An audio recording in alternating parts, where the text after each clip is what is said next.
नमस्कार दर्शकों, आप सभी का स्वागत है आपके अपने चैनल धर्म अर्थ काम मोक्ष पे।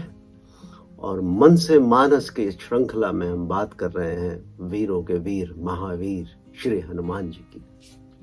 जैसा कि पिछले 2 एपिसोड में हमने बात की हनुमान जी के बाल्यकाल की और उनके जीवन और बाल्यकाल की घटनाओं के बारे में। आज हमारे 10वें एपिसोड में मैं आप सभी का बहुत आभारी हूँ कि हम इस संख्या तक पहुँचे, क्योंकि जब आप शुरुआत करते हैं तो आपको पता नहीं होता है कि यात्रा कहाँ तक की है। तो आज हम अपने 10वें एपिसोड में, और उस सब आप सभी दर्शकों का मैं बहुत कृतज्ञ हूँ यात्रा के इस पड़ाव तक के लिए।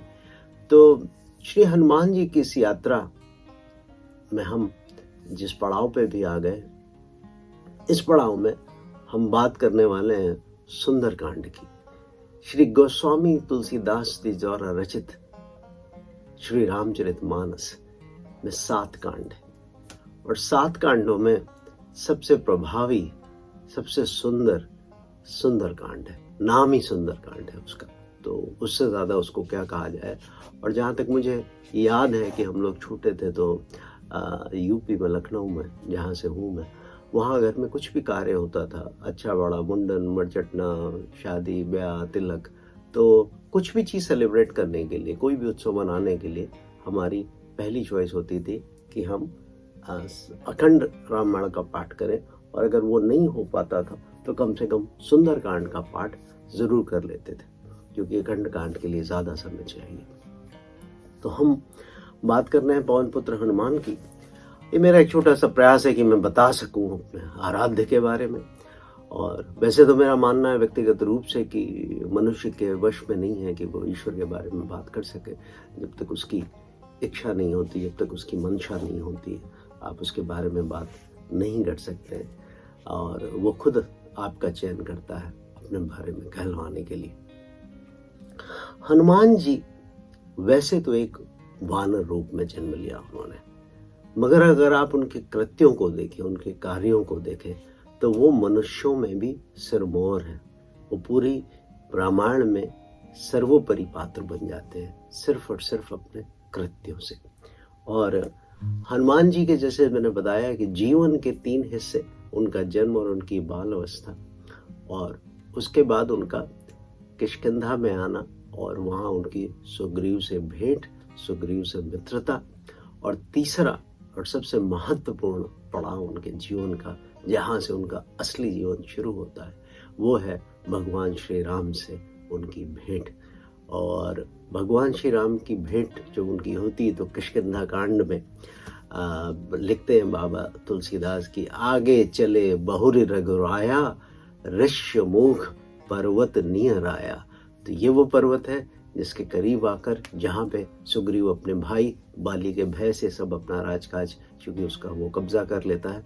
बाली और सुग्रीव की कहानी हम फिर कभी आपके साथ शेयर करेंगे, क्योंकि रामायण में आप जितने स्तर बढ़ते हैं, आपको हर बात, हर पात्र में एक कहानी नजर आती है, और वो सत्य भी है।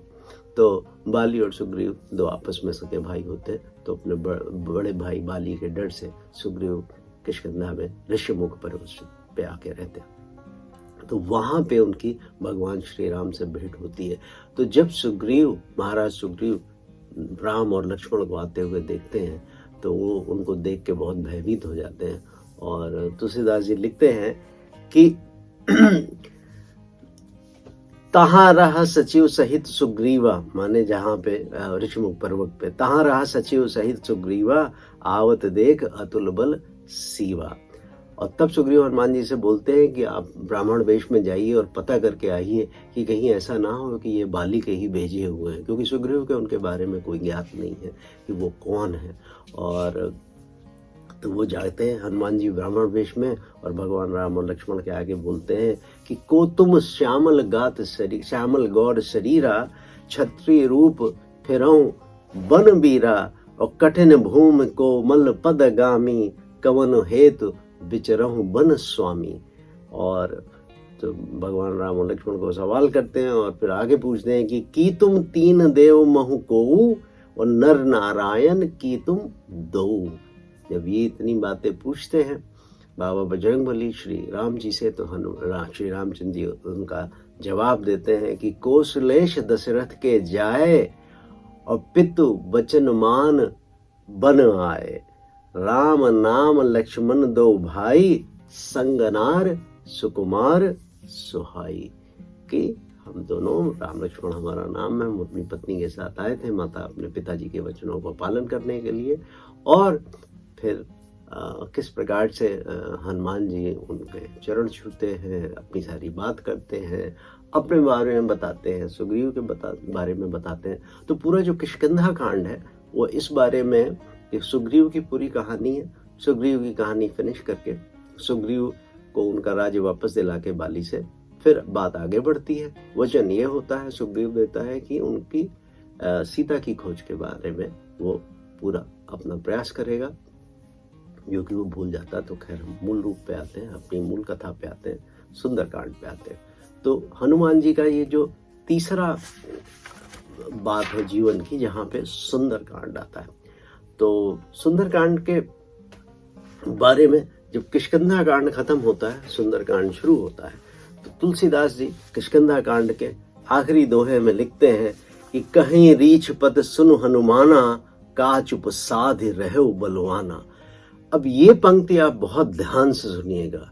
ये पंक्ति इतनी शक्तिशाली है, ये पंक्ति ऐसी पंक्ति है जिसको आज तक सेल्फ हेल्प के गुरु, जिसको आज तक पॉजिटिव थिंकिंग की दुनिया घुमा फिरा के परोस रही है लोगों को, और ये तरीका से चला आ रहा है।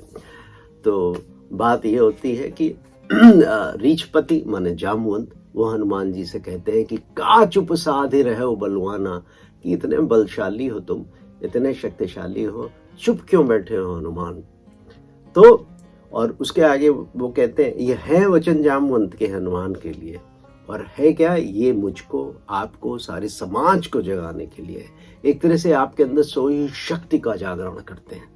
तो और उसके आगे वो बोलते हैं कि पवन तनय बल पवन समाना, बुद्ध विवेक विज्ञान निधाना, कि आप तो पवन पुत्र हो, आप में पवन के जितना बल है, बुद्धि है, विद्या है, विवेक है, इन सारे गुणों को होते हुए भी आप शांत क्यों बैठे हो। तो ये बात, ये लाइन जन जागरण की लाइन है, लोगों के लिए अवेकनिंग की लाइन है, आपको अपनी शक्ति पहचानने की लाइन है।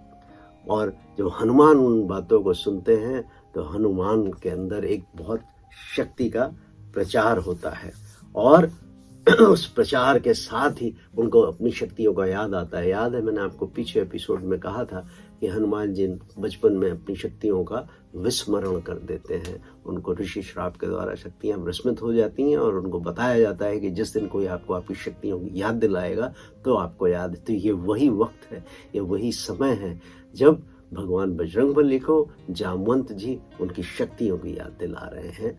और उसके साथ वो ये भी कहते हैं कि राम काज लग तव अवतारा, और सुनत ही भयं पर्वत आकारा, कि तुम्हारा जन्म किस लिए हुआ, तुम्हारा जन्म राम काज के लिए हुआ। और ये बात सुनते ही भगवान हनुमान का शरीर पर्वत के आकार का हो जाता है। तो सिंबॉलिकली इसको देखें, अगर प्रतीकात्मक रूप में देखें कि कोई पॉजिटिव थिंकर, कोई सेल्फ हेल्प का गुरु, या आप कभी किसी ऐसे व्यक्ति के सानिध्य में होते हैं, देखिए मैं आपसे बात कर रहा हूँ, मेरे रोंगटे खड़े हैं, तो वो क्या करता है, वो आपकी शक्तियों को आपको याद दिलाता है, और आप पर्वत के आकार में आ जाते हैं। माने आपका जो मूल स्वभाव होता है, मूल स्वरूप होता है, आप उस स्वरूप में प्रकट हो जाते हैं। तो यहाँ पे जामवंत जी ने हनुमान जी के लिए वही किया। और सबसे महत्वपूर्ण बात ये है कि हर हनुमान के लिए कोई ना कोई जामवंत चाहिए। ये बात बहुत ध्यान देने योग्य है। जामवंत यानी कि बुजुर्ग, जामवंत यानी कि अनुभव। इसलिए हमारे पूरब में, हमारे भारत में, पूर्वी सभ्यताओं में ये एक विशेष बात है कि वृद्ध लोगों को, अनुभवी लोगों को, बुजुर्ग लोगों को समाज एक विशेष स्थान देता है। खाली शक्ति अपने आपस में परिपूर्ण नहीं है, और खाली ज्ञान अपने आप में परिपूर्ण नहीं है। तो जब इन दोनों का मिलन होता है परस्पर, तब जाकर कहीं बात बनती है। तो जामवंत जी हनुमान जी को जब ये याद दिलाते हैं, और हनुमान जी उनको कितना बढ़िया उत्तर देते हैं कि सहित सहाय राम नहीं मारी, और आनहु यहाँ त्रिकूट उपारी, और जामवंत मैं पूछूं तो ही उचित सिखावन देहूं मोही। हनुमान जी जब इतनी शक्ति का उनके अंदर संचार हो जाता है तो वो जोश जोश में कहते हैं कि मैं वो पूरा त्रिकूट पर्वत उठा लाऊंगा, और त्रिकूट पर्वत पे ही लंका बसी हुई है। तो बोलते हैं कि मेरे को शक्ति तो इतनी आ रही है कि मैं रावण को उसके सहायकों समेत मार के पूरा त्रिकूट पर्वत उठा कर यहाँ पे आपके सामने ले आऊं, भगवान श्री राम के चरणों में भेंट कर दूं। मगर हे जामवंत, मुझसे कोई गलती नहीं हो, इसलिए मुझे उचित सिखावन देहूं मोही। मुझे सही मार्ग दिखाइए, मुझे सही सीख बताइए कि मैं अब क्या करूं। तो जामवंत क्या बोलते हैं कि इतना करऊं तात तुम जाई, सीते ही देख कहूं सुध लाई, और तब निज भुज बल राजीव नैना, कौतुक लाग संग कपि सेना। कि तुम हनुमान खाली इतना करो कि जाके माता सीता की सुध ले आओ, खाली उनका पता लगा लो, ये पता कर लो कि उनको रावण ने कहाँ पे रखा है, कहाँ पे है माता सीता। उसके बाद तो श्री राम अपनी भुजाओं के बल द्वारा उसको मार के उस सेना सहित सबको यहाँ ले आएंगे। और ये जो वानर सेना है हमारे साथ, ही जो कपि सेना है, इसको तो ईश्वर खाली कौतूहल वश, खाली खेल के वश अपने साथ लेके जाएंगे। और ये प्रकरण खत्म होता है और यहाँ से शुरू होता है सुंदरकांड। जामवंत के वचन सुहाए, और श्री हनुमंत हृदय भाए। राइट। और तब लगी मोहि परखें तुम भाई, सही दुख कंद मूल फल खाई, जब लगी आऊं सीतहि देखी, होई है काज मोहि हर्ष विशेखी। देखिए कितनी बढ़िया लाइन है कि ये पहली पंक्ति है सुंदरकांड की, कि जामवंत के वचन सुहाए, कि उनको वचन सुनकर किसी को भी अच्छा लगता है। आप जब एक पॉजिटिव थिंक करके बीच होते हो, आप किसी ऐसे स्टेज पे होते हो जहाँ पे लोग आपकी बात करें, आपकी प्रशंसा करें, आपको आपकी शक्ति का एहसास दिलाया जाए, तो आप बहुत प्रसन्न हो जाते हैं। तो भगवान बजरंगबली जामवंत की बात सुनकर बहुत प्रसन्न होते हैं, बहुत शक्ति से भर जाते हैं, और वो बोलते हैं कि जामवंत जी आप थोड़ा सा बस मेरा इंतजार करिए, और मैं यूं गया और यूं आया, और जब तक मैं माता सीता की खोज करके ना आऊं, पता लगा के नहीं आऊं, तो तक प्लीज आप अपने ऊपर थोड़ा दुख सहो, थोड़ा कंदमूल खा के यहाँ पे मेरा रास्ता देखो। और देखिए यही है जीवन। जीवन के दो मात्र लक्ष्य हैं, जो मैंने शायद पहले भी बोला है।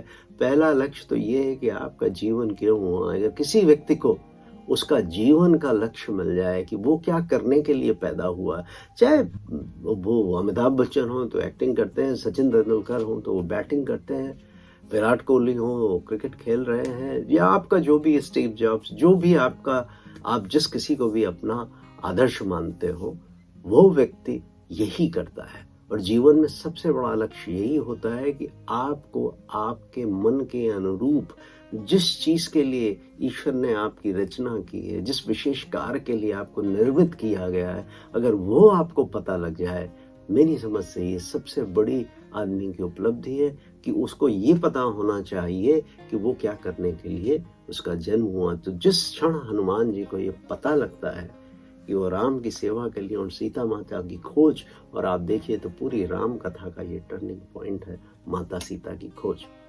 तो हनुमान जी उस कार्य के लिए चुना जाता है। जामवंत उनको उनकी शक्तियों का एहसास दिलाते हैं, उनको याद दिलाते हैं, और हनुमान जी को उनकी शक्तियों को याददाश्त आते ही वो बहुत खुशी से फूले नहीं समाते हैं। और सबसे बड़ी बात यह है, कोई कार्य करने की जो फर्स्ट कंडीशन है, जो पहली शर्त है, वो ये है कि आपको हर्षपूर्व वो कार्य करना चाहिए। क्योंकि अगर आप दिल से, आप खुशी से कोई कार्य कर रहे हैं, तो फिर कोई आपको उस लक्ष्य को पाने से रोक नहीं सकता। ये ही मूल मंत्र है इस पूरी राम कथा का। और हनुमान की विशेष जहां हम बात कर रहे हैं, इसमें हनुमान जी की कथा का सबसे मूल अंश ये है कि कोई जामवंत, तो आप अपने अनुभवी लोगों की, अपने बुजुर्गों की इज्जत करिए, उनका सम्मान करिए, और अपने कार्य पे आगे बढ़िए। तो हनुमान जी बहुत हर्षित होकर चल पड़ते हैं। और कैसे चलते हैं कि जिम अमोघ रघुपति के बाना ते ही भांत चले हनुमाना, कि जिस प्रकार से भगवान श्री राम के बाण अमोघ हैं, बिना संहार किए वापस नहीं आते, उसी प्रकार से हनुमान जी उड़ चलते हैं ताकि वो जाके माता सीता की खोज करें। और अगर आप लोगों को ध्यान हो तो हनुमान जी ऐसे उड़ के जा रहे हैं जैसे कि सुपरमैन। आजकल मॉडर्न टाइम है तो आप सबको चीज विदित है, पहले कल्पना करनी पड़ती थी, आज सामने मौजूद है उदाहरण। तो हनुमान जी ऐसे चले जा रहे हैं। और इसके बाद का जो प्रसंग है बड़ा रोचक प्रसंग है, मैं 2 मिनट में खाली समाप्त करता हूं कि हनुमान, जब हम जीवन में अपने किसी लक्ष्य की तरफ जा रहे होते हैं, कोई भी लक्ष्य आपको जीवन में कुछ भी पाना हो, तो हमारे जीवन में हम कई बार रोते हैं कि ये विघ्न है, ये बाधा है, हमारे रास्ते में रोड़े हैं, कांटे हैं, ये है वो है, इसकी तो बड़ी चर्चा होती है। मगर एक और बड़ा आवश्यक पहलू है, एक बड़ा आवश्यक अंग है जिसकी यहाँ बाबा तुलसीदास जी ने वर्णन किया है। मैं जब लाइन पढ़ूंगा तो आपको समझ में आएगा। और वो ये है कि जलनिध रघुपति दूत बिचारी, तय मैनाक हो ही श्रम हारी। अब इस लाइन का खाली सिंपल शाब्दिक अर्थ ये है कि जलनिध माने समुद्र। जब भगवान हनुमान जी को उड़ते हुए देखता है तो वो समझ जाता है कि ये भगवान राम के दूत है। तो वो मैनाक पर्वत से बोलता है कि भाई आप ऊपर उठो, आप इनको अपने ऊपर थोड़ा विश्राम करने का मौका दो, आप भगवान राम की सेवा कर रहे हो। तो अब हनुमान जी जो है ऐसे तेजी से उड़ चले जा रहे हैं। और ये बात इस बात का प्रतीक है कि जब आप अपने लक्ष्य की प्राप्ति के लिए जाते हो तो खाली रोने, विघ्न, कांटे वही आपकी मार्ग की रुकावट नहीं है, बल्कि आराम, आलस, कॉम्प्लेसेंसी ये भी है आपके मार्ग की। और वो मैं समझता हूँ कि सबसे बड़ी बाधा है। इस बात का यहाँ इतना अच्छा वर्णन किया है। तो जब मैनाक पर्वत समुद्र के बीच से ऊपर उठता है ताकि हनुमान जी उस पर विश्राम कर सके, हनुमान जी ऐसे उड़ जा रहे हैं, तो बाबा तुलसीदास जी लिखते हैं कि हनुमान तही परसा और कर पुन कीन प्रणाम, राम काज कीन है बिना मोहि कहाँ विश्राम।